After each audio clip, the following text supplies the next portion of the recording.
মেসিকে প্ল্যানটি শিখিয়েছে নেইমার। লম্বা সময়ের বন্ধুত্ব মেসি আর নেইমারের। মাঠে ও মাঠের বাহিরে একসঙ্গে প্রচুর সময় কাটিয়েছে তারা। দুজনে দুই চিরপ্রতিদ্বন্দ্বী দেশ আর্জেন্টিনা ও ব্রাজিলের হয়ে খেললেও বন্ধুত্বের চির ধরেনি।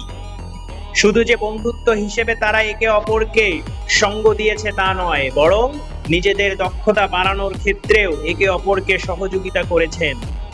সাম্প্রতিক পটপাহ নামে পডকাস্টারে মেসিকে বিশেষ একটি জায়গায় দক্ষতা বাড়ানোর ক্ষেত্রে সহায়তা করার কথা জানিয়েছে নেইমার। ব্রাজিলিয়ান ফরওয়ার্ড বলেছেন, প্লান্টি কিক নেওয়ার ব্যাপারে তার কাছ থেকে শিখেছিলেন মেসি। নিজেদের সময়ের অন্যতম সেরা ফুটবলার নেইমার প্লান্টিতে দারুণভাবে কার্যকর। শুধু কার্যকারিতার দিক থেকেই নয়, স্টাইলের দিক থেকেও বাকিদের চেয়ে বেশ এগিয়ে আছেন সান্তোস তারকা। ট্রান্সফার মার্কেটের হিসাবে এখন পর্যন্ত 106টা প্লান্টি নিয়ে 88টি গোল করেছেন নেইমার, মিস করেছেন 18টি।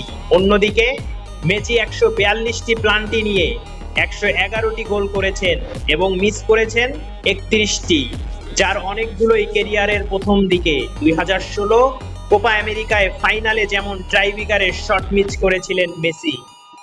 নিজের প্লান্টি নেওয়ার দক্ষতা বাড়াতে একসময় নেইমারের কাছ থেকে পরামর্শও নিয়েছিল মেসি। বিশ্বকাপ জয়ী আর্জেন্টিনা তারকা অনুরোধ নিয়ে নেইমার বলেছেন, আমি মেসিকে প্লান্টি নেওয়ার ব্যাপারে সাহায্য করেছি। সে আমাকে জিজ্ঞেস করেছিল, তুমি কিভাবে এমন প্লান্টি নাও। নিউজটি যদি ভালো লাগে একটি লাইক দিবেন আর চ্যানেলটি সাবস্ক্রাইব করে সাপোর্ট করবেন।